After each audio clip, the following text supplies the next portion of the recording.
안녕하세요. 파산관제인 홍익표 변호사입니다. 이번 시간에 이제 개인 파산관제인 직무편람 중 부인 청구 마지막 시간입니다. 부인 청구의 진행은 어떤 식인가? 부인이 청구의 진행. 파산관제인이 부인 청구에 대해 상대방이 응소하여 답변서를 제출하면 일반 민사소송 절차와 유사한 공방이 이루어집니다. 파산관제인은 상대방의 답변서에 대한 준비 서면을 제출하거나 추가 증거를 제출해야 합니다. 또한 부인 소송은 일반 소송 절차와는 달리 관계인을 출석시켜 진술하게 할 수는 있으나 증인신문 절차로 이루어지지 아니하고 참고인 신문 절차로 이루어집니다. 사건에 대한 이해의 필요 당연하죠.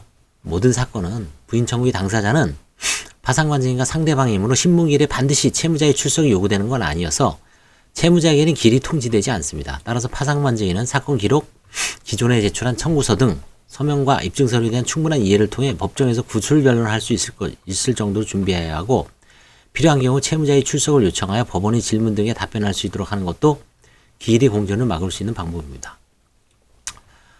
파산관제인의 절차 진행 신속을 위한 노력이 필요. 채무자에 대한 파산 선고 후 특히 제1회 채권자 집행 후 절차의 실질적 진행은 파산관제인 업무 수행 정도에 따라 달라지는 경우가 많습니다. 따라서 파산관제인은 상대방의 답변서에 대한 준비서면 제출과 소명자료를 신속히 제출하고 기일 지정 신청을 통해 절차 진행이 지연되지 않도록 노력해야 됩니다. 화해도 시도해야 됩니다. 부인이 청구 절차 내에서의 화해는 채무자와의 감정적 대립이나 다수의 이해관계가 개입되어 있다는 점 때문에 쉽지 않지만 절차 비용의 부담, 재판 결과의 불확실성, 부인권 행사가 인용되는 경우에도 집행에 어려움이 있을 수 있다는 점을 고려하여 파산관제인은 화해 절차로 종결할 수 있다면 이를 적극적으로 활용할 수 있도록 노력해야 하고, 필요한 경우 이해관계의 의견을 수렴할 필요가 있습니다. 부인이 청구에 대한 결정 후 조치. 부인이 청구에 대한 인용 결정에 대해 상대방의 이의가 없거나 이의소에서 인용 결정을 인가하는 판결이 내려지는 경우 파산관제인은 신속한 집행을 통하여 책임 재산을 회복할 수 있도록 해야 됩니다. 아울러 채권 신고기간의 기간과 채권 조사의 기일이 정해지지 않은 사건이면 신속하게 채권 조사 절차가 진행될 수 있도록 법원에 조사기일 지정 신청을 합니다. 부인권 행사 환가가 완료된 재산이 있는 경우 채무배당 허가 신청 무렵에 소명자를 첨부하여 보수를 청구할 수 있습니다.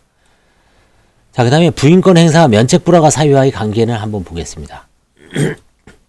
간혹 부인권 행사한 사안은 면책을 불허해야 하는 것이 아닌가 하는 의문을 가질 수 있습니다. 그러나 부인권은 이상에서 살펴본 것과 같이 채무자의 사회이사를 필요로 하긴 하지만 궁극적으로 책임자산의 회복 내지 확보라는 취지에서 마련된 제도라는 점에서 면책 불허가 제도와는 취지를 달리하며 양자가 일치하는 것도 아닙니다. 따라서 채무자에게 부인 대상 행위가 존재하는 경우라도 부인권 행사를 통해 일탈재산을 회복하여 배당이 이루어진 경우 채무자의 적극적 협조 등이 있었다면 그에 대해서는 재량면책 여부의 판단 요소 중 하나로 고려할 수가 있겠죠. 당연하죠, 이거는. 그래서 부인권 행사의 실제 진행에 대해서 한번 살펴보았습니다. 감사합니다.